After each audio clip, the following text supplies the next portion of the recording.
umum, tapi bertujuan untuk memuji daripada Khulafa' Rasyidin.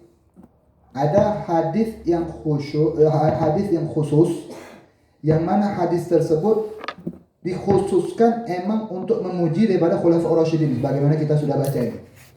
Tapi ada hadis yang atau ayat Al-Quran yang mana ayatnya itu umum. Secara zahirnya kalau kita baca itu bisa masuk ke semua orang.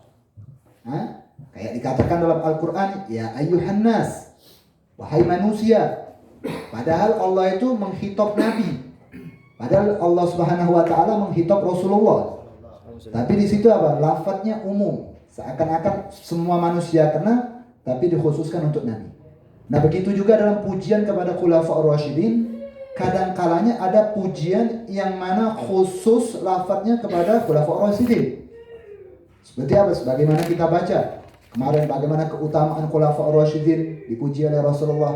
Kenapa? Karena khusus lafadznya. Disebutkan Sayyidina Umar, Sayyidina Uthman, Sayyidina Ali, Sayyidina Abu Bakar As-Siddiq. Tapi di sisi lain ada hadis atau ayat Al-Quran yang lafadznya umum tapi tertuju kepada Khulafa' Rasyidin. Banyak. Itu banyak. Nanti mungkin dibahas oleh Syekh Mu'min Asy-Syabalandi.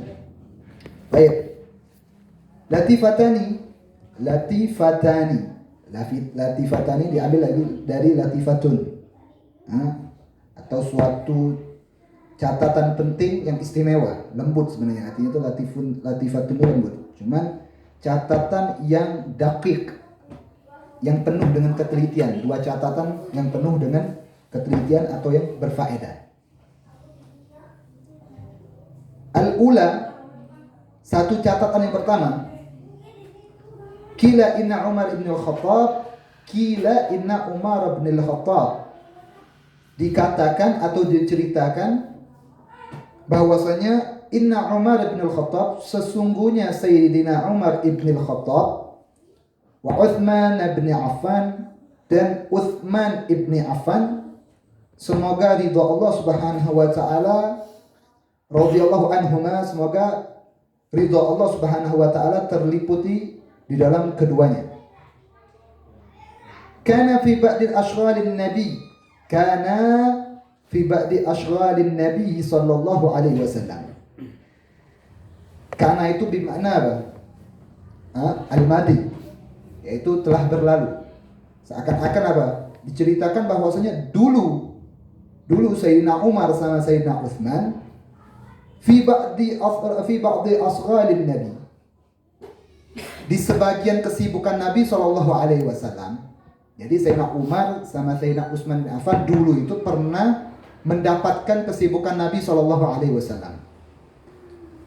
Fa'adrakathuma salatul asr. Saat kesibukan Nabi SAW itu diikuti oleh Sayyidina Umar sama Sayyidina Utsman. Saat itu Nabi sedang sibuk. Bertepatan saat itu mereka berdua mendapatkan sholat asar. Saat itu apa? Nabi sedang sibuk. Yang ada di masjid saat itu Sayyidina Umar sama Sayyidina Utsman ibn Affan. Jadi Nabi sedang sibuk. Faqala Umar ibn al-Khattab, maka berkata itu Sayyidina Umar ibn al-Khattab li Uthman. Maka berkata itu Sayyidina Umar ibn al-Khattab kepada Utsman ibn Affan, taqaddam fasalli bina. Ya Utsman, taqaddam, majulah, fasalli bina, salatlah dengan kami, imami kami, kata Sayyidina Umar ibn al-Khattab. Faqala Utsman, maka Sayyidina Utsman ibn Affan menjawab, anta aula minni bitaqaddum ya Umar. Anta aula minni bitaqaddum. Itu bukan mina ya, tapi minni, tidak ada titiknya. Bitaqaddum, engkau lebih utama dari aku, kata Sayyidina Utsman bin Affan, yang didahului.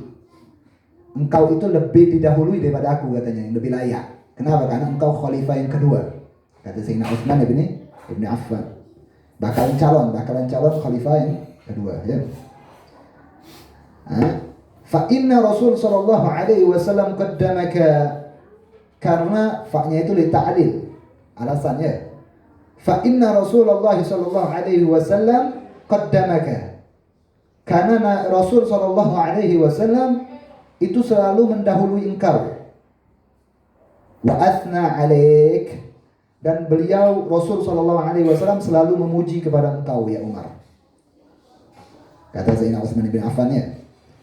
Faqala Umar, maka Sayyidina Umar menjawab lagi, ana la ataqaddam alaik. Apa jawaban Sayyidina Umar bin Khattab? Ana tidak mau mendahului engkau ya Utsman, kata dia. Ana tidak mau mendahului engkau.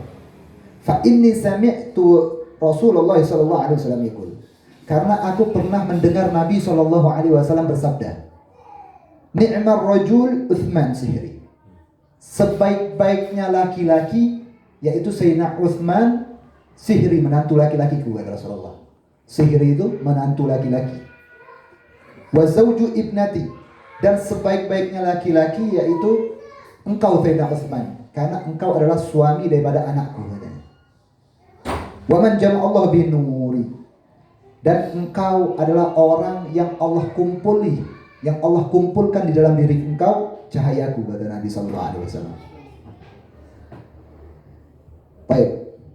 Dari sini kita bisa paham bahwasannya Sayyidina Umar sama Sayyidina Utsman, mereka termasuk daripada salah satu khulafaur rasyidin. Tapi kita lihat bagaimana akhlaknya mereka, bagaimana ketawadhuannya mereka. Mereka tidak mau mendahului satu dengan yang lainnya, karena mereka merasa bahwasannya yang lebih afdal daripada salah satu mereka adalah orang yang salah satu daripada mereka. Makanya mereka itu, sahabat Nabi itu tidak merasa bahwasanya anak ini lebih afdal karena anak lebih dekat sama Nabi. Tidak ada. Dalam diri mereka itu apa? Mereka selalu mendahului yang sahabatnya yang lain. Kenapa? Karena dari membabit tawadhu, bab tawadhunya dia. Makanya dalam Al-Quran itu hampir dinyatakan wa yu'thiruna ala anfusihim walau kana bihim khasasah. Mereka itu selalu mendahului orang lain daripada diri mereka, walaupun sebenarnya mereka saat itu dalam keadaan terdesak. Di sini ayat ini bisa kita pahami bahwasanya sahabat Nabi itu mempunyai sifatul karimah, sifat yang mulia. Jadi setiap urusan pasti mereka mendahului daripada sahabat yang lain. Baik urusan duniawi, baik urusan ukhrawi. Seperti imam ini. Kenapa? Karena dalam syaratnya fikih itu, seorang imam itu harus al-faqih. Orang yang tahu hukum fikih. Itu baru layak dijadikan imam pertama kali. Setelahnya baru masalah al-ghari, orang pintar baca dan yang lain. Tapi faqih lebih didahului. Kenapa? Karena faqih tahu hukum. Nah itu, makanya para sahabat itu dari mimbabi tawadhu, mereka saling mendahului. Kenapa? Karena mereka merasa yang didahului itu lebih pintar daripada mereka. Nah kadang mereka itu lebih mendahului yang lainnya. Tapi apalagi kalau masalah duniawi, mereka lebih mendahului sahabat yang lain. Padahal terkadang sahabat yang lain itu lebih membutuhkan. Kadang dia itu lebih kepepet, tapi mereka lebih mendahului yang lainnya. Hebatnya mereka di situ. Makanya dulu itu kan dikisahkan setelah perperangan itu, mereka dalam keadaan kehausan. Tapi persediaan air saat itu sedikit. Persediaan air kalau salah itu saat itu cuma satu gelember. Satu gelember itu satu wadah yang terbuat dari kulit kambing biasanya. Akhirnya mau dikasih minum satu sahabat ini, mereka nyatakan apa? Lah, jangan kasih anak, kasih yang sampingnya, anak masih bisa kuat. Mungkin yang itu lebih butuh, kata dia. Jalan, yang satu jawabannya sama, sampai muter sampai ketemu yang pertama tadi, yang pertama sudah meninggal. Mau dikasih yang kedua tadi itu, yang kedua sudah meninggal, sampai semuanya sudah meninggal saat itu. Itu hebatnya mereka. Mereka mempunyai keistimewaan selalu mendahului satu sama yang lainnya. Nah kita lihat daripada Umar bin Khattab sama Sayyidina Utsman bin Affan. Pernah suatu hari ketika Nabi SAW disibuki, ada kesibukan. Biasanya Nabi itu kalau di masjid Rasulullah yang menjadi imam sholatnya. Rasulullah masih menjadi imam. Nah tepatan di suatu hari itu Rasulullah mempunyai kesibukan sehingga Rasulullah tidak bisa hadir untuk melakukan sholat asar berjamaah di masjid. Saat itu yang ada di situ Sayyidina Umar sama Sayyidina Uthman. Maka mimba bitawadhu, daripada bab tawadhu'nya mereka, itu Sayyidina Umar mendahului Sayyidina Uthman. Ayo sholat, engkau imam kita, kata Sayyidina Umar ibn Khattab. Tapi jawaban Sayyidina Uthman, lah, anda mau mendahului inti. Inti orang yang selalu dipuji Rasulullah, inti orang yang selalu didahului Rasulullah. Karena Rasulullah sudah tahu bahkan ada khalifah yang kedua. Tapi lihat, apakah Sayyidina Umar bin Khattab ketika dipuji oleh Sayyidina Uthman bin Affan saat itu, beliau nyatakan langsung majulah. Mereka tetap debat. Sampai Sayyidina Uthman nyatakan apa? Sayyidina Umar sampai nyatakan ni'mar rajul. Ana tidak mau maju, kata Sayyidina Umar bin Khattab. Kenapa? Kau yang lebih afdol, kata Sayyidina Umar. Karena Nabi SAW pernah bersabda, sebaik-baiknya daripada seorang laki-laki, seorang pemuda adalah Uthman. Kenapa? Karena Sayyidina Uthman terkumpul dalam diri dia 3. Yang pertama dia menantu laki-lakiku, yang kedua dia menikahkan anak putriku, yang ketiga itu Allah kumpulkan dalam diri dia cahayaku, kata Rasulullah. Nah, kalau kita merujuk daripada kisah Sayyidina Uthman bin Affan, Sayyidina Uthman bin Affan ini asal mulanya kok bisa jadi sihrun Nabi? Kok bisa mulanya dia itu menjadi menantu laki-lakinya Nabi SAW? Jadi dulu itu Sayyidina Uthman bin Affan, istri pertamanya bernama Ruqayyah. Sebelum Ruqayyah meninggal, itu namanya Ruqayyah dulu yang dinikahkan. Tapi sebelum Ruqayyah itu dinikahkan oleh Sayyidina Uthman bin Affan, Sayyidatuna Ruqayyah ini pernah nikah juga. Dulunya Sayyidina Ruqayyah ini nikahnya sama Utbah bin Abu Lahab. Utbah bin Abi Lahab, putranya Abu Lahab. Jadi karena keluarga, posisinya keluarga. Rasulullah sama Abu Lahab masih keluarga. Dinikahkan sampai suatu hari Sayyidina Abu Lahab ini mendengar kabar bahwasanya Nabi membawa ajaran baru.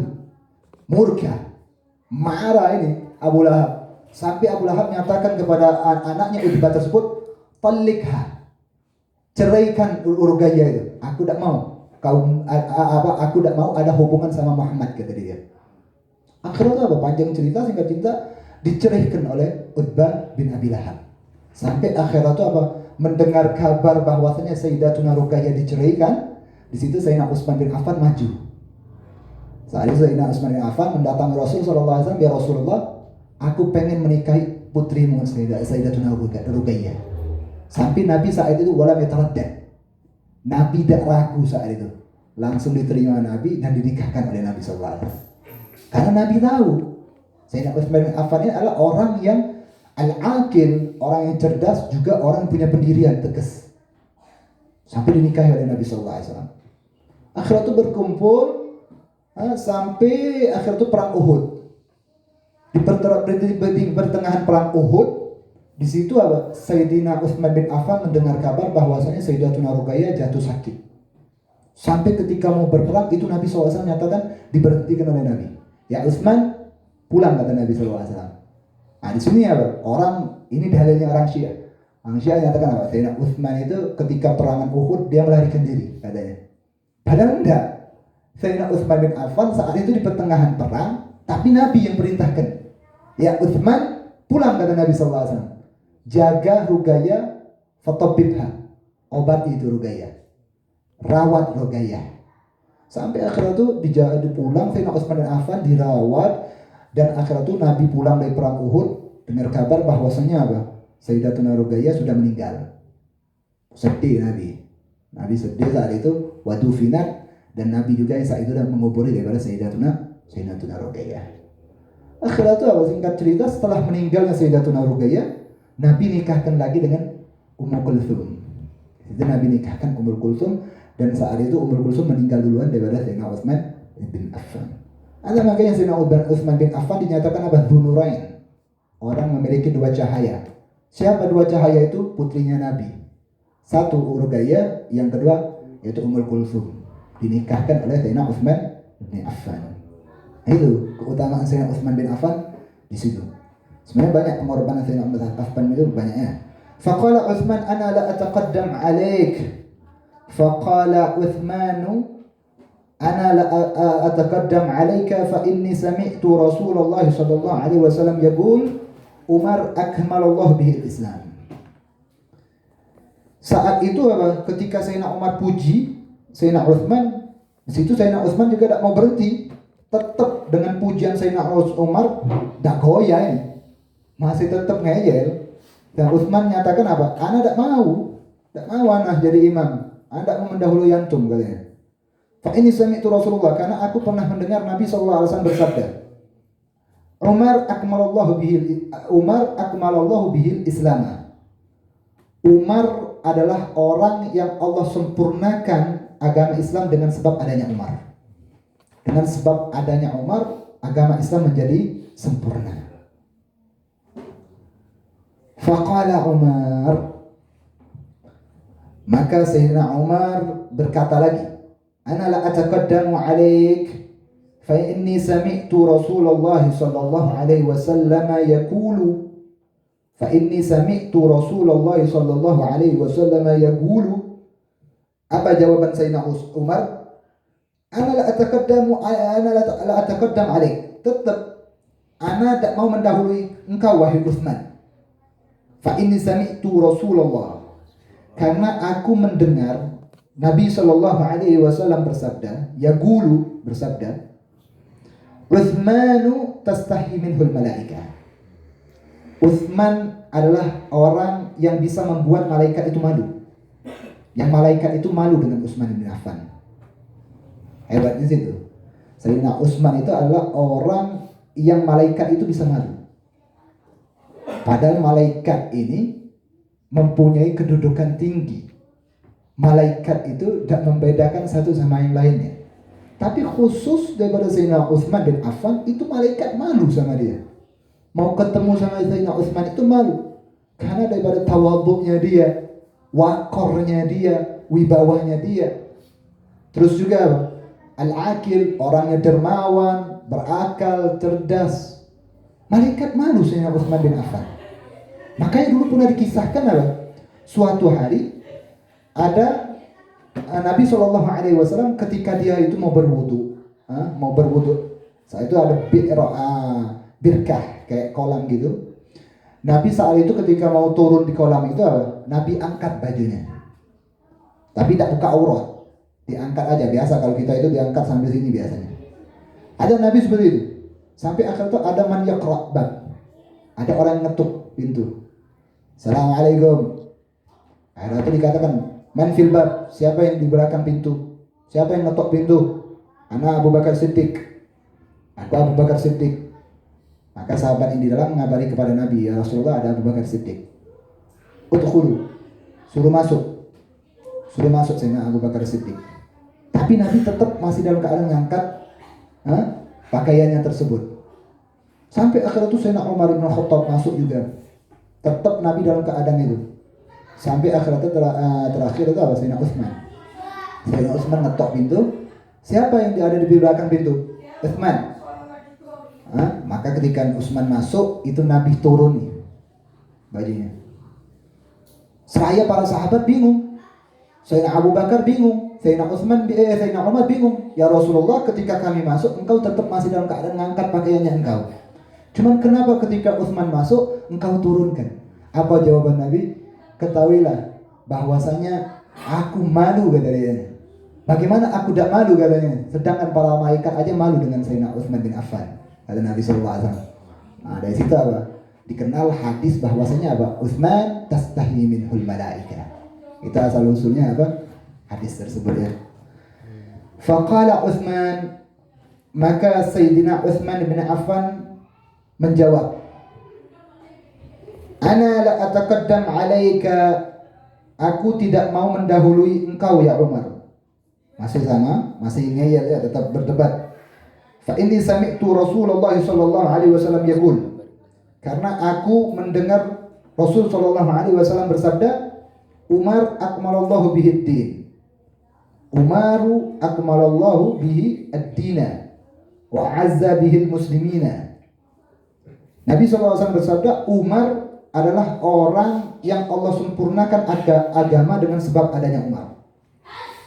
Wa azza bihil muslimin, Dan Umar adalah orang yang Allah muliakan itu orang-orang muslim dengan sebab adanya Sayyidina Umar. Jadi beliau itu penyempurna agama, juga membuat agama orang-orang muslim ini jadi mulia.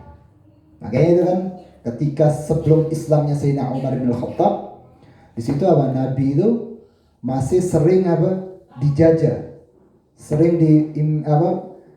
diganggu oleh orang-orang kafir Quraisy.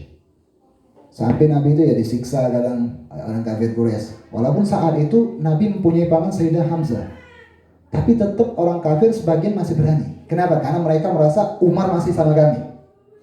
Jadi ketika Hamzah melawan, Umar ada, kata dia. Akhirnya Nabi SAW berdoa, Ya Rabb, muliakan Islam bi ahadil umarain, dengan salah satu daripada Umar, yaitu Umar bin Khattab atau Amr bin As. Umar bin Khattab atau Amr daripada Abu Jahal ya. Abu Jahal ya. Akhirnya tuh Abu Lahab ya. Akhirnya tuh apa? Di situ yang dipilih hidayahnya oleh Allah Subhanahu wa taala diberikan kepada Umar bin Khattab. Kenapa Umar bin Khattab dipilih oleh Allah Subhanahu wa taala? Karena saat itu Sayyidina Umar bin Khattab, beliau itu adalah dari masa dia kafir, beliau itu senang mencari kebenaran. Itu yang pertama, poin pentingnya. Dari kafir, dia itu masih senang mencari kebenaran. Bukan saat Islam aja, tapi kafir dia mencari kebenaran. Makanya Sayyidina Umar itu bisa dapat hidayah yang pertama. Yang kedua, alasannya karena Sayyidina Umar bin Khattab mendengar ayat Al-Quran yang dibacakan oleh adik perempuannya. Didengar. Ada bukan kalamnya kalam manusia ini, kata dia. Yang ketiga itu apa? Alasannya karena saat itu Abu Jahal saat itu apa? Dia sedang menyembah berhala, tangannya gini. Oleh karena itu apa? Makruh, tangan kayak gini ini makruh hukumnya. Kenapa? Karena itu bisa menghalangi daripada rahmatnya Allah. 3 alasan itu apa? Sebab Sayyidina Umar bin Khattab dipilih. Akhirnya itu apa? Allah muliakan Islam dengan sebab salah satu Umar tadi itu, yaitu Umar bin Khattab. Makanya dari pelajaran ini kita bisa, dari cerita Islamnya Sayyidina Umar ini kita banyak pelajaran. Yang pertama apa? Hidayah itu bisa muncul. Hidayah itu bisa muncul kadang-kalanya dengan sebab orang tersebut mencari satu jalan kebenaran. Emang dia itu bukan orang yang mencari apa dibenarkan orang, tapi dia mencari kebenaran. Itu hikmah yang pertama. Yang kedua, hidayahnya Allah itu bukan tergantung kepada makhluk. Jadi hatta Rasulullah, seandainya Rasulullah memberi hidayah itu belum bisa. Kenapa? Karena hidayah itu khusus dari Allah. Tapi bagi makhluk itu bisa berdoa. Bagi makhluk bisa doa. Walaupun makhluk tak bisa memberi hidayah, tapi apa? Makhluk bisa berdoa. Dengan doa itu bisa menyebabkan hidayah kepada orang itu. Makanya itu apa hukumnya? Kita berdoa supaya orang-orang kafir bisa masuk dapat hidayah. Tak apa-apa. Kita bisa ngambil hukum. Yang tak boleh itu apa? Ya Allah, ampuni dosa orang kafir ini. Nah, ini hadza haram. Kenapa? Karena dia kafir. Kenapa kita mendoakan dia, minta diampuni dosanya dia? Sedangkan kalau kita meminta doa untuk dia itu dibuka hidayah, boleh hukumnya.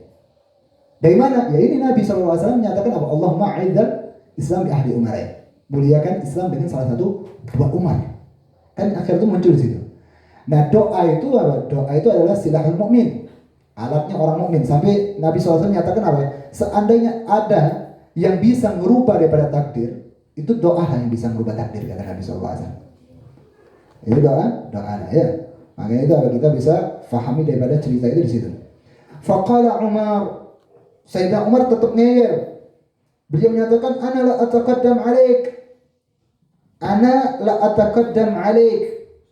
Aku tak mau mendahului engkau ya Utsman.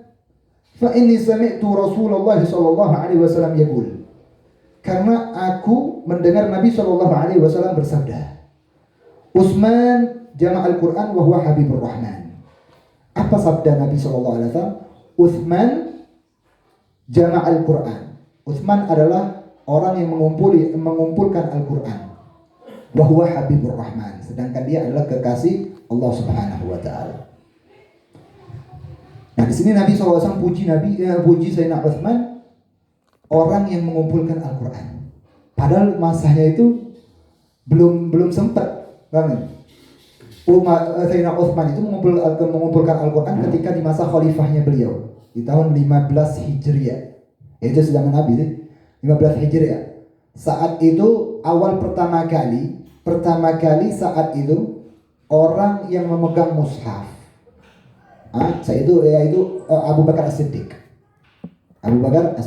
Jadi kumpul itu mushaf para sahabat itu dicatat mushafnya, dikumpul dipegang oleh Abu Bakar As-Siddiq. Tapi tidak dimudawwan, tidak dijadikan buku oleh dia. Jadi mushafnya aja. Sampai sepeninggalan Sayyidina Abu Bakar As-Siddiq turun tangan ke Sayyidina Umar bin Khattab. Mushaf tadi itu. Lemperan pada kulit tadi itu. Sampai akhirnya itu Sayyidina Umar bin Khattab meninggal dipegang oleh putrinya beliau, Hafsah. Nah, mendengar kabar bahwasanya sudah setelah saat kalau tidak salah itu Abdullah bin Jubair itu beliau berangkat menakluki kota apa itu? Azerbaijan apa ya? Di Real Madrid itu ada salah satunya di Spanyol itu. Atletico Madrid itu loh biasanya. Nah, itu ditakluki oleh Islam saat itu. Dengar kabar bahwasanya apa? Bacaan orang sudah mulai dirubah-rubah. Bingung ini. Akhirnya pulang dikabarkan Sayyidina Utsman bin Affan. Utsman ada orang baca Quran sudah mulai beda-beda. Ada yang lahan bacanya. Ada yang bacaannya patah-patah katanya dia. Ada yang kadang bacaannya itu lompat-lompat kata dia. Nah, di situ akhirnya Sayyidina Utsman bin Affan punya inisiatif. Minta kepada Sayyidina Hafsah katanya itu. Minta mushaf tersebut sepeninggalan Sayyidina Umar. Dikumpuli akhirnya apa dijadikan buku. Bagaimana jadi mushaf Utsman sekarang ini. Nah, itu jasanya beliau itu luar biasa. Kalau seandainya bukan karena Sayyidina Utsman ya kita tidak bisa baca. Kemungkinan saat itu apa? Quran itu sudah dirubah-rubah. Ya, tapi kemungkinan. Tapi ya tidak mungkin karena Quran itu tidak mungkin bisa dirubah-rubah. Nah, kalau seandainya bukan karena beliau apa? Tidak ada mushaf kayak sekarang ini.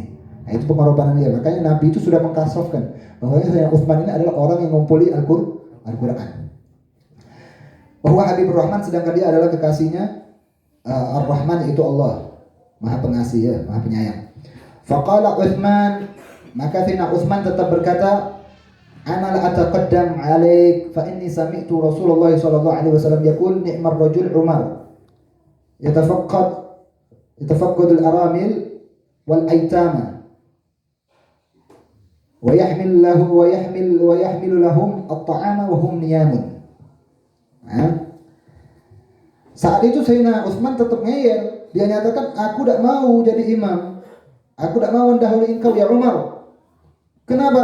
Karena aku mendengar bahwasanya Nabi SAW bersabda, Utsman nyatakan, sebaik-baiknya laki-laki itu Sayyidina Umar. Beliau adalah orang yang mengurus. Yatafaqqad itu bisa diartikan mengurus bekal-bekal aramil. Aramil itu jamak armalah, janda. Wal aitam jamaknya dari yatim. Aitam yatim ya, anak-anak yatim yang ditinggal oleh bapaknya. Siapa itu yatim? Man mata abuhu walam yablugh.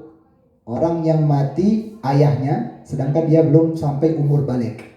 Itu yatim. Nah, kalau ibunya yang mati itu bukan dikatakan yatim. Makanya ada santunan anak yatim gitu. Makanya Nabi itu nyatakan ana wa kafilul yatim kahatain kata Nabi. Aku sama orang yatim, yang ngurus anak yatim itu seperti ini kata Nabi-nya. Saking dekatnya. Nah, di situ kita bisa pahami. Yatim itu siapa? Mereka adalah orang yang bapaknya meninggal sedangkan apa? Dia belum balik. Bukan ibu tapi bapaknya. Itu yatim. Terus kalau emang ibunya meninggal, kenapa bapaknya itu dikatakan yatim kalau meninggal? Ya karena yang ngurus itu bapak. Yang kerja itu bapak. Mencari nafkah itu bapak. Membiayakan keluarga bapak. Makanya ketika bapak yang meninggal apa? Kata Nabi, orang yang ngurus anak tersebut seperti ya sama aku nanti di surga seperti ini kata Nabi. Nah, kalau meninggalnya ibunya, bapaknya masih ada, apakah kita tidak urus? Ya kita tetap boleh mengurus. Tapi itu bukan dinamakan santunan yatim, tapi min babis sadaqah. Daripada bab sedekah, bab kepedulian kita kepada anak tersebut. Nah itu. Nah, Sayyidina Umar ini adalah orang yang setiap saatnya menyediakan persiapan daripada bekal daripada janda-janda dan anak yatim. Janda-janda yang anak yatim ya. Wa yahmilu lahum ta'am wa hum niyam. Dan dia juga adalah orang yang membawa makanan kepada anak yatim dan janda-janda, sedangkan saat itu anak yatim dan janda sedang tertidur. Mereka semua sedang tidur ya. Pernah dikisahkan ini, terjadi zaman Sayyidina Umar bin Khattab. Di masa jabatan khalifahnya beliau, di zaman masa jabatan khalifahnya Sayyidina Umar bin Khattab, pernah suatu hari Sayyidina Umar bin Khattab ini keliling. Biasanya apa? Riayah, memperhatikan kepada apa? Umatnya. Dicek sampai satu rumah stop Sayyidina Umar. Di satu rumah itu dia stop, kenapa? Dia mendengar ada tangisan anak kecil. Nangis mewek-mewek sampai akhirnya apa digedor oleh Sayyidina Umar. Abi nyatakan oleh Sayyidina Umar, ditanya ibunya. Saat itu ibunya janda, tidak punya suami. Ibunya tinggal anak sama ibunya aja. Sampai Sayyidina Umar nyatakan apa? Ma yabki atfaluk. Apa yang membuat nangis daripada anaknya kau ini, katanya dia. Apa jawaban perempuan tersebut? Enggak, dia tidak tahu perempuan itu, kalau itu Sayyidina Umar itu khalifah, tidak tahu dia. Dia nyatakan, enggak, ini loh, selama 3 hari ini, kata dia, api yang ada di ini cuma aku hidupkan saja, tapi tidak ada yang sesuatu yang aku masak, katanya. Jadi dia ini nangis karena sebab kelaparan, katanya dia. Tapi aku hidupkan api ini apa tujuannya? Supaya mereka itu nyangka bahwasanya ada yang dimasak, kata dia. Aku tuh mendiamkan dia supaya hidupkan api itu, kata dia. Sampai perempuan itu nyatakan, Allah ya Umar, kata dia. Hati-hati, bertakwalah kau Umar, katanya. Kau tidak peduli kepada rakyat yang miskin, kata dia. Hampir nyatakan begitu perempuan tersebut. Padahal dia sedang ngomong sama Sayyidina Umar. Saat itu Sayyidina Umar pulang, sedih. Sayyidina Umar nangis melihat itu. Sampai akhirnya itu beliau datangkan ke menteri-menterinya, siapkan kepadaku berapa gandum, ini siapkan uang-uang, aku mau memberi kepada orang tersebut, katanya. Sampai akhirnya itu apa? Disiapkan. Sayyidina Umar saat itu dia yang bawa diri. Menteri itu bingung, ya Umar, engkau khalifah, jangan, biar aku aja yang bawa, kata dia. Apa jawaban Sayyidina Umar? Tidak, aku tidak mau nanti dihisab oleh Allah Subhanahu Wa Taala karena sebab bentuk tidak peduli sama anak tersebut. Tapi Sayyidina Umar soal itu dia bawa dia, dibawa dia, dipikulnya sendiri, dikasih itu orang itu. Baru saat itu apa? Dikasih makan anaknya, baru diam saat itu. Ada luar biasa Sayyidina Umar gitu, setiap malam gitu, setiap anak yatim, janda-janda yang ada nafkah itu Sayyidina Umar pasti yang bawa makanan setiap malamnya, dikasih, dipikul nanti oleh Sayyidina Umar itu dikasih. Itu baru pemimpin kayak gitu. Pemimpin itu apa? Dia ada bentuk kepedulian kepada umat, bukan apa peduli kepada diri sendiri. Umar itu kadang apa, baju jubahnya bagus, cuman kalau sudah buka baju bolong semua, tempelan semua ini. Itu Sayyidina Umar bin Khattab. Ada baru jadikan pemimpin kayak gini. Kenapa? Bentuk peduli kepada masyarakat luar biasa. Nah, kalau kayak sekarang ini ya enggak ada. Ya hampir bukan enggak ada, ya emang enggak ada zaman sekarang kayak Umar bin Khattab. Sayyidina Utsman enggak ada, semua ada. Peduli kepada rakyat itu ada. Yang penting dia nikmat.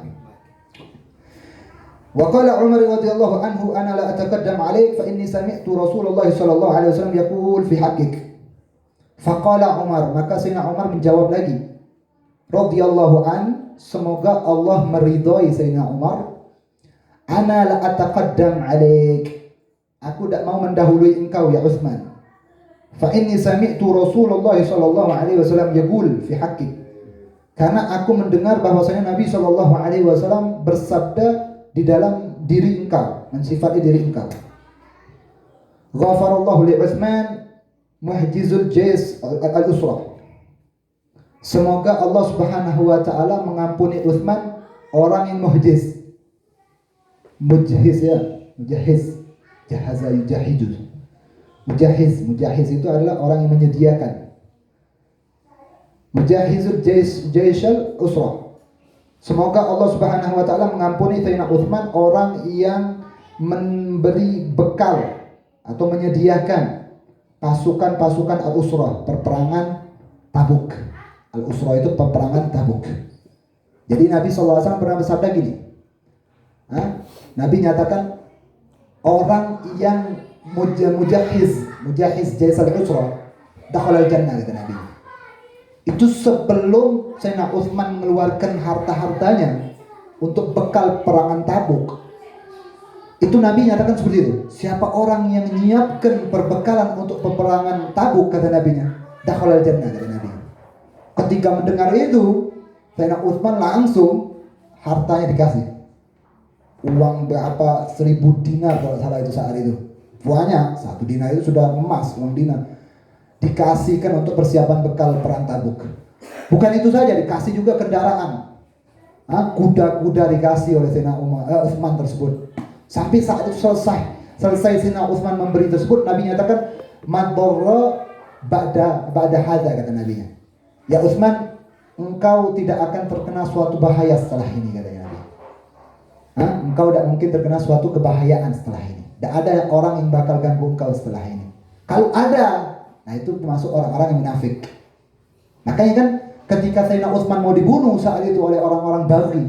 Baghi itu orang-orang Islam tapi membangkang. Masuk ketika dibunuh Sayyidina Utsman nyatakan, kau hadir apa tidak perang Tabuk kata Sayyidina Utsman. Kau dengar tak Nabi nyatakan apa? Ma darra ba'di. Ya Utsman, bahwasanya kau tidak mungkin terkena suatu bahaya setelah ini. Adapun kau tetap kena bahaya, berarti orang-orang yang membunuhku itu adalah orang munafik. Jangan sampai kau orang-orang munafik kata Sayyidina Utsman. Nabi nyatakan seperti itu. Tapi tetap karena sebabnya ianya apa? Orang-orang itu benci Sayyidina Utsman, dibunuh Sayyidina Utsman. Makanya orang-orang yang membunuh Sayyidina Utsman itu kata Nabinya dakhalan nar. Orang yang membunuh saat itu masuk neraka kata Nabi sallallahu alaihi wasallam. Nah itu bahwasanya Sayyidina Utsman itu adalah orang yang mujahiz Jaish al-Usra. Jaish itu tentara. Al-Usra itu peperangan Tabuk, nama lain daripada perang Tabuk. Faqala Utsman, maka Sayyidina Utsman berkata, "Ana la ataqaddam 'alaik fa inni sami'tu Rasulullah sallallahu alaihi wasallam yaqul fi haqqik." Ana la ataqaddam. Utsman berkata, aku tidak mau mendahului engkau. Fa inni sami'tu Rasulullah, karena aku mendengar Rasul sallallahu alaihi wasallam yaqulu, bersabda, fi haqqika, di dalam diri engkau, keutamaan engkau. Allahumma a'izzal Islam bi Umar bin Khattab. Sama kayak tadi itu. Ya Allah, muliakanlah Islam dengan sebab adanya Umar bin Khattab. Wasammaka Rasulullah sallallahu alaihi wasallam al-Faruq. Dan Rasul sallallahu alaihi wasallam menamai Rasul menamakan engkau Al-Faruq dengan Al-Faruq. Wa farraqallahu ta'ala bika bainal haqq wal batil. Semoga Allah Subhanahu wa taala membedakan dengan engkau antara kebenaran dan kebatilan. Mengambil gitu. Sayyidina Utsman sampai pujian terakhir ini. Pujian terakhir Sayyidina Utsman nyatakan apa? Ya Umar, engkau adalah orang yang didoakan oleh Nabi bahwasanya Islam itu bakalan mulia dengan ada Umar bin Khattab. Dan engkau dinamakan oleh Nabi sallallahu alaihi wasallam sammaka. Sammaka itu menamakan kepada engkau Rasulullah itu Rasul sallallahu alaihi wasallam al-Faruq, menjadi maf'ulnya kepada al-Faruq. Karena Sayyidina Umar itu kan katanya Umar al-Faruq. Semoga Allah membedakan antara engkau bainal haq dan batil. Karena Umar itu membedakan hak dan batil. Fabalagha zalika Rasul sallallahu alaihi wasallam. Fabalagha zalika Rasulullah sallallahu alaihi wasallam. Maka sampailah cerita tersebut kepada Nabi sallallahu alaihi wasallam. Fabalagha, sampai zalika, perdebatan itu Rasulullah kepada Rasul sallallahu alaihi wasallam. Fada'a lahumah, ketika sampai kabar perdebatan mereka tersebut, maka apa? Nabi sallallahu alaihi wasallam tidak marah. Nabi apa tidak marah? Tapi Nabi nyata fada'a lahumah. Nabi doakan kepada Sayyidina Umar, Nabi doakan kepada Sayyidina Utsman. Da'a itu mendoakan ya. Wa syakarahuma, dan Nabi bersyukur dengan adanya Sayyidina Umar sama Sayyidina Utsman. Baik. Ala husni adabihima, terhadap bagus adab keduanya. Nabi itu bersyukur kepada keduanya, Umar sama Utsman, terhadap bagusnya adab keduanya. Adab daripada Umar, adab daripada Utsman. Ba'duhuma ma'a ba'din, sebagian daripada mereka bersama sebagiannya. Ini latifatan yang awal. Latifah yang awal. Hebatnya di situ. Sebenarnya di situ. Kalau kita lihat apa rujukannya Sayyidina Utsman, Sayyidina Umar, itu mereka memiliki keutamaan masing-masing. Bukan artinya gini. Bukan artinya mereka itu saat mendahului yang satu sama yang lainnya. Kan ada kaidah fikih nyatakan gini, tidak boleh kita mendahului suatu kalau itu masalah ibadah. Tidak bagus. Makruh hukumnya kita mendahului sesuatu yang urusannya sama ibadah. Misal contoh nih, ada saf awal, kita saf belakang, tapi saf awal kosong, inti aja maju. Makruh ada hukumnya. Kenapa? Karena itsar fil ibadah. Mendahului orang masalah ibadah itu hukumnya makruh. Baca kitab misalnya depan ulama, depan habaib, depan ustadz. Anak suruh misalnya ada satu orang, ikra, baca. Inti aja baca, nyuruh orang lain. Ada makruh hukumnya. Kenapa? Karena itsar mendahului orang lain dalam masalah ibadah. Banyak seperti itu juga masalah imam. Ada anak layak misalnya emang anak layak saat itu jadi imam. Ada orang yang tidak layak. Beb, antum beb maju beb. Enggak, antum aja. Ada makruh. Kenapa? Karena itsar fil ibadah hukumnya makruh. Mendahului orang lain dalam masalah ibadah hukumnya makruh. Maka itu perlu diperhatikan. Nah ini Pak sering terjadi kalau masalah sholat biasanya. Ada soft depan kosong malah nyuruh orang lain kadang. Kan lucu. Padahal soft depan itu keutamaannya lebih besar daripada soft yang belakang. Makanya Pak, ketika keutamaannya lebih besar, hadal ibadat. Kita dahului diri kita dulu. Masa antum kalau ada orang ngasih duit, yang satu mau ngasih antum duit 1 miliar, yang satu mau ngasih antum duit 10 juta. Dah, anda mau ngambil uang yang 10 juta aja. Ya goblok ini orang kayak gini. Ada yang 1 miliar malah milih yang 10 juta. Gitu kan, logikanya kayak gitu kan. Nah kayak gitu juga sholat. Allah sudah sediakan pahala yang lebih besar. Di sini tetap dapat pahala, tapi sedikit, lebih kecil daripada yang depan. Tapi mereka inti aja ya ambil ya. Nah kayak gitu juga orang. Ada salah satu nawari kayak gitu. Beb, antum ambil 1 miliar beb. Ini antum 10 juta. Inti aja ambil 10 juta. Antum aja yang ambil 9, ambil 10 juta aja. Ya ini namanya bodoh kayak gini. Kalau secara logika akal. Beda kalau kita jangan balik ke bab warok. Jangan balik ke bab warok. Kalau bab warok ya beda lagi.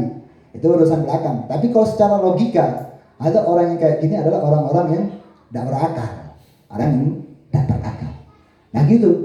Sahabat Nabi SAW seperti Sayyidina Umar, Sayyidina Utsman, bukan artinya mereka itu tidak mau mendahului masalah ibadah. Tapi mereka merasa bahwasanya keduanya sama-sama layak. Ana layak, dia juga layak. Tapi mereka merasa bahwasanya apa? Ini lebih layak dari ana, ilmunya lebih tinggi daripada ana. Sedangkan ana masih di bawahnya dia. Padahal sebenarnya sama. Sebenarnya sama, tapi ya mereka itu namanya merasa diri mereka lebih bodoh. Ada beda lagi. Hah? Tapi kita lihat apakah Nabi saat itu menyatakan ente bodoh? Enggak Nabi.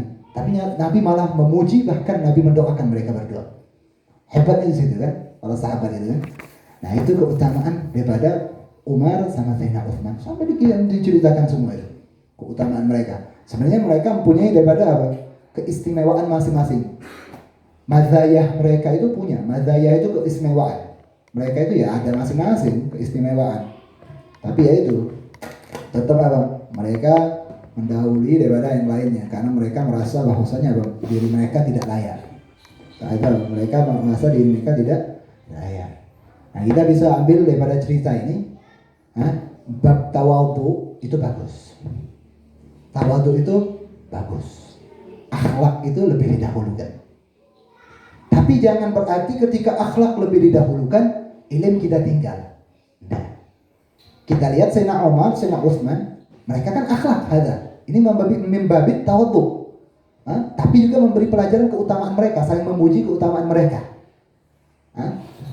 Akhlak itu nomor 1 emang. Makanya sebagian ulama sampai nyatakan apa? Ij'al ilmaka milhan wa adabaka daqiqan.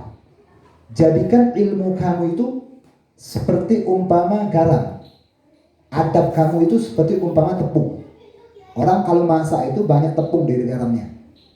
Nah, adab itu jadikan sedikit adab itu lebih banyak daripada ilmu. Seakan-akan seperti itu. Tapi jangan diartikan bahwasanya apa? Oh, anak kalau gitu anak mau hidup beradab aja lah, tidak mau nuntut ilmu. Nah, ini kan Tidak bagus, konsepnya kayak hidup kayak gini tidak bagus. Harusnya apa? Adab didahulukan, na'am, tapi ilmu juga tetap. Makanya Nabi itu dalam hadisnya tidak nyatakan apa?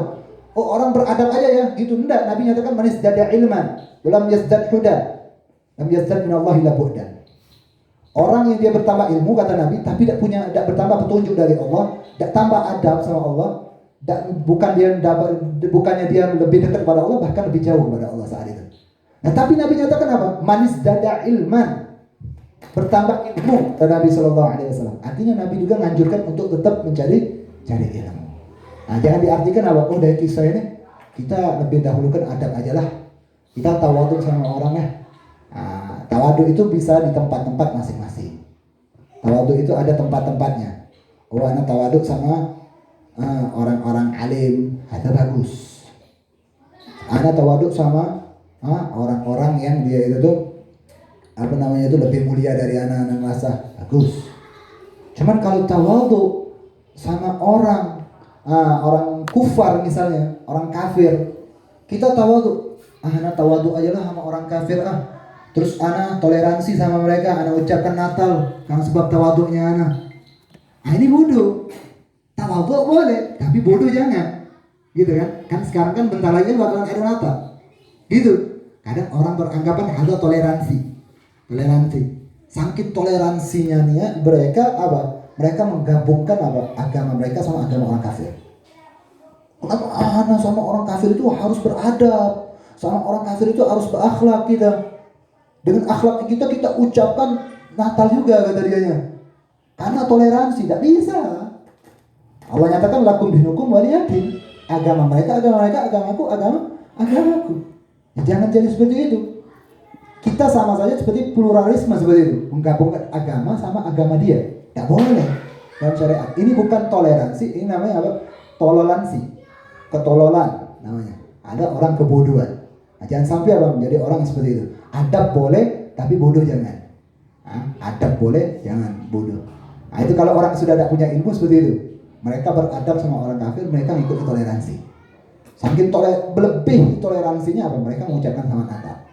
Kita harus punya pondasi ilmu juga. Pentingnya ilmu itu di situ. Adab dibarengi dengan ilmu. Nah, jadi Sayyidina Umar sama Utsman, mereka adalah orang-orang yang alim, orang-orang yang bijaksana, orang-orang yang cerdas. Nah, insyaallah di pertemuan berikutnya itu kita bahas masalah latifah yang kedua ya, menerangkan keutamaan Sayyidina Ali sama Sayyidina Abu Bakar As-Siddiq. Wallahu a'lam bissawab. Indakum soal. Ada yang cepetan tak?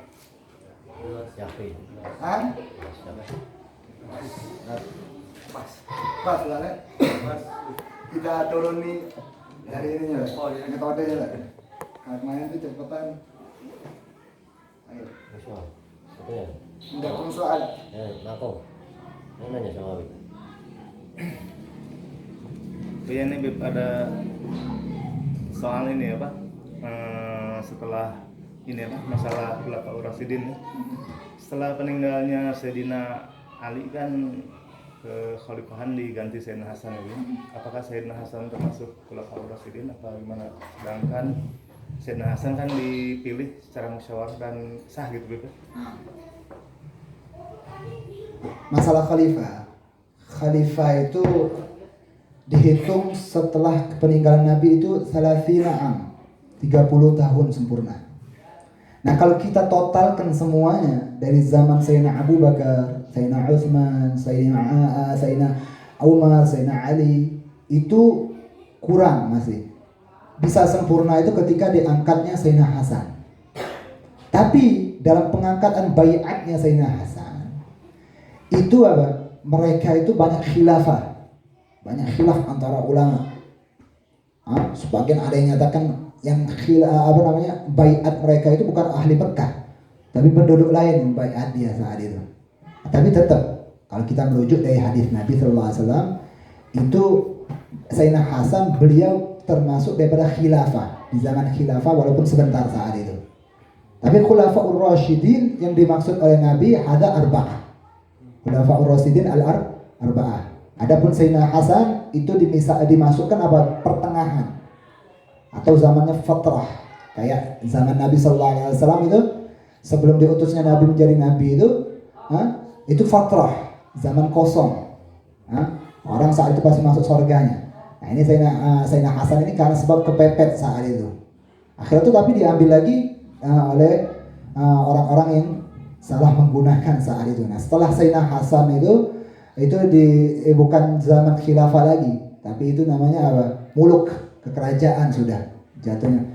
Kerajaan Abbasiyah, kerajaan ini. Tapi yang dimaksud daripada Khulafaur Rasyidin itu adalah 4 itu. Sayyidina Umar, Sayyidina Utsman, Sayyidina Ali, sama Abu Bakar As-Siddiq. Dan Sayyidina Hasan itu beliau mempunyai keutamaan sendiri. Cucu Rasulullah SAW. Karena ya waktunya tidak lama Sayyidina Hasan itu. Tapi kalau kita menadrok apakah masuk daripada khilafah? Beliau masuk khilafah. Tapi Khulafaur Rasyidin itu yang 4 itu yang dibahas tadi. Kalau definisi sahabat definisinya itu kayak gimana? Definisi sahabat Nabi. Iya. Ashabun Nabi sering itu. Ini terjadi ya. Sering ashabun Nabi itu kita kadang baca sholawat Allahumma sholli ala Muhammad wa ala ali sayyidina Muhammad wa ala ali sayyidina wa sahbihi kadang. Nah itu perlu diperhatikan. Ashabun Nabi itu apa sih? Ashabun Nabi adalah man ijtama'a ma'an Nabi sallallahu alaihi wasallam mu'minan wa mata ala imanihi. Orang yang berkumpul bersama Nabi sallallahu alaihi wasallam. Mukminan dalam keadaan beriman sama Nabi sallallahu alaihi wasallam. Pertama itu orang berkumpul sama Nabi. Itu definisi yang pertama. Yang kedua dia berkumpul sama Nabi dalam keadaan beriman. Nah, bukan berkumpul aja tapi dia dalam keadaan beriman. Wa mata ala imanihi, dan meninggal dalam keadaan iman. 3 sifat ini baru dikatakan sahabat. Artinya kalau keluar dari situ bukan sahabat. Seperti apa? Orang berkumpul sama Nabi tapi dia tidak beriman sama Nabi. Seperti apa? Abu Lahab. Dia saat itu apa? Kumpul sama Nabi, sezaman sama Rasulullah. Tapi dia tidak beriman sama Nabi. Apa dikatakan sahabat? Tidak. Siapa lagi? Mukminan. Dia apa? Dalam keadaan beriman, tapi apa? Dia tidak kumpul sama Nabi. Seperti siapa? Uwais Al-Qarani. Dia sezaman sama Nabi. Tapi Uwais saat itu beda tempat. Dia beda tempat. Ada Uwais fil Yaman. Nabi itu di Mekah.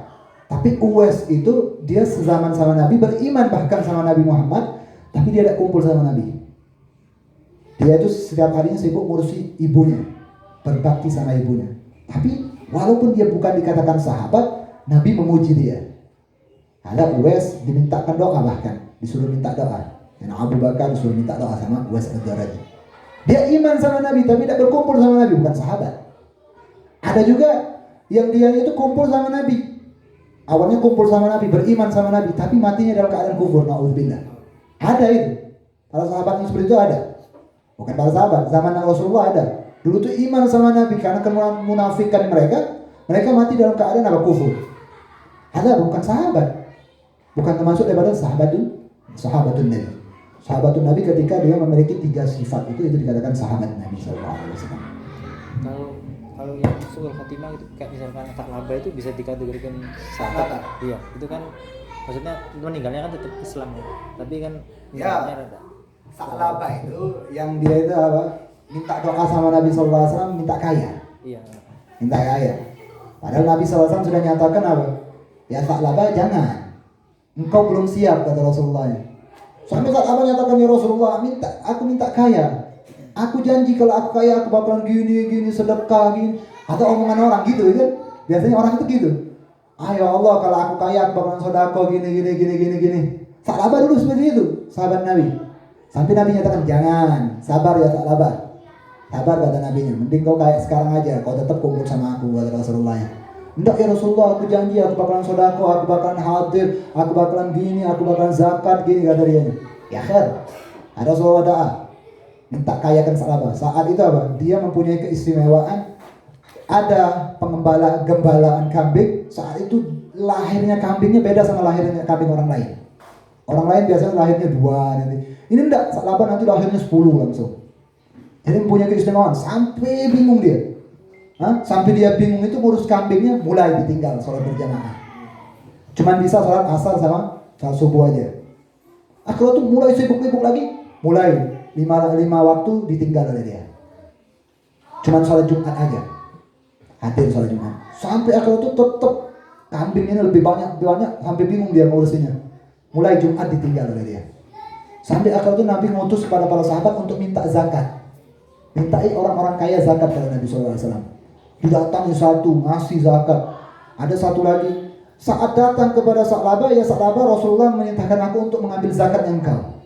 Apa jawaban Sa'labah? Kenapa bisa gitu kata Sa'labahnya? Wah, ini pajak ini kata Sa'labahnya. Tak benar ini Rasulullah katanya. Ada pajak, padahal dia janji awalnya. Sampai akhirnya tuh sudah gini aja kata Sa'labah. Kau sekarang mau minta sama orang lain apa enggak katanya? Iya, aku suruh Nabi minta sama orang lain lagi katanya. Ya sudah, kau minta sama orang lain itu dulu. Nanti bawa balik lagi kata Sa'labahnya ke sini. Akhirnya tuh dia minta kepada orang itu. Rasulullah mintakan untuk mewaris zakat. Nabi minta kan? Ambil, kasih yang bagus kata dia. Sampai orang yang biasa itu ngasih yang bagus. Sampai yang meminta zakat, ya fulan, Rasulullah tidak minta yang bagus katanya. Enggak, ini harus yang bagus kata orang itu. Dikasih. Balik lagi ke Sa'labah. Ya Sa'labah gimana katanya? Enggak. Ada Rasulullah sama saja namanya apa? Dia memajak ini namanya. Ada tidak benar ini kata Sa'labahnya. Tidak benar ada. Rasulullah tidak benar katanya. Sampai gitu. Akhirnya itu apa? Orang yang diutus Rasulullah pulang. Ketika sebelum dikabarkan Rasulullah, itu Rasulullah sudah ngomong apa? Waihak Sa'labah. Celaka Sa'labah katanya. Celaka Sa'labah kata Rasulullahnya. Sampai turun ayat Al-Quran yang menyatakan apa? Bahwasanya orang yang mencegah daripada zakat saat itu. Nah, itu ditujukan ke Sa'labah ayat itu. Saat itu Rasulullah nyatakan itu ada keluarganya Sa'labah yang hadir. Wah, dia yang keluarganya itu saat Rasulullah ngomong, keluarganya bingung, wah mati Sa'labah. Ada mati Sa'labah, kacau Sa'labah. Ini ayat Al-Quran turun khusus ke dia ini. Balak katanya itu. Sampai akhirnya keluarganya ngabari ke Sa'labah. Ya Sa'labah, ada ayat Al-Quran yang khusus turun kepada engkau. Engkau termasuk orang yang mencegah daripada zakat. Bingung Sa'labah saat itu. Datang ke Rasulullah nangis-nangis, ya Rasulullah, ambil ini zakatku ya Rasulullah. Apa jawaban Rasulullah? Enggak. Aku diperintahkan Allah tidak boleh menerima zakat kau lagi kata Rasulullah. Sampai bingung Sa'labah. Setelah meninggalnya Rasulullah, datang ke Sayyidina Abu Bakar As-Siddiq. Ya Abu Bakar, ini zakatnya aku ya Abu Bakar. Apa jawaban Abu Bakar? Rasulullah aja tidak mau menerima, apalagi aku kata Abu Bakar. Tidak mau aku. Tidak mau. Nah, sampai akhirnya Sa'labah saat itu terjatuh termasuk orang-orang yang su'ul khatimah. Meninggalnya saat itu apa? Su'ul khatimah. Jelek menutupnya. Nah, itu diartikan tetap selagi Sa'labah tersebut dikatakan Islam, dia termasuk sahabat. Tapi tetap apakah sahabat itu maksumin? Anda yang maksum itu khususnya buat Rasulullah. Buat daripada Nabi itu maksum. Tidak mungkin melakukan dosa kalau Rasul Nabi. Nah, kalau kayak sahabat itu mahfud, dijaga oleh Allah. Dijaga artinya kemungkinan ada suatu saat bersalah itu mungkin ada. Namanya juga manusia. Nah, kalau Rasulullah itu maksum, tidak mungkin melakukan dosa, baik dosa kecil atau dosa besar. Nah, itu kisah Sa'labah itu kayak gitu. Selagi dia dikatakan iman, meninggalnya ya tetap walaupun saat itu su'ul khatimah. Kan walaupun jelek penutupannya, selagi dia Islam ya bisa dikatakan apa? Tetap sahabat. Makanya ceritakan apa? Hadza sahabat fi qissati sahabati Sa'labah. Ceritanya sahabat yaitu bernama Sa'labah. Ya, itu hati-hati makanya masalah zakat itu ya jangan kita ini apa? Tidak teliti. Kadang orang ini masalah zakat itu asal-asalan. Makanya pentingnya apa? Kalau kita ini minta sama Allah jangan minta kaya. Minta sama Allah itu minta kecukupan aja sudah. Kalau kita minta kaya tidak mungkin kita itu merasa apa kecukupan. Tidak. Makanya Nabi itu nyatakan apa? Tak bisa bikin kenyang perut anak cucu Adam kecuali tanah kata Nabi. Setiap kali dikasih satu gunung emas kata Nabinya, dia pasti minta gunung emas yang kedua. Dikasih oleh Allah 2 gunung emas, masih minta yang ketiga. Itu sifatnya manusia. Tak mungkin bisa bikin kenyang perut mereka kecuali tanah kata Rasulullah meninggal. Itu baru bisa kenyang. Nah, makanya minta sama Allah itu jangan minta kaya tapi minta kecukupan. Ya Allah, aku minta kecukupan dalam hidupnya aku. Yang penting anak hidup berkecukupan, sudah ada utang ya Allah. Yang penting nikmat makannya anak, ya hidup anak nikmat. Untung yang penting tidak ada utang, tidak ada ditagih-tagih orang. Penting apa? Makan tahu tempe aja sudah syukur gitu. Gitu. Makanya itu apa? Minta sama Allah itu jangan minta kaya tapi minta kecukupan.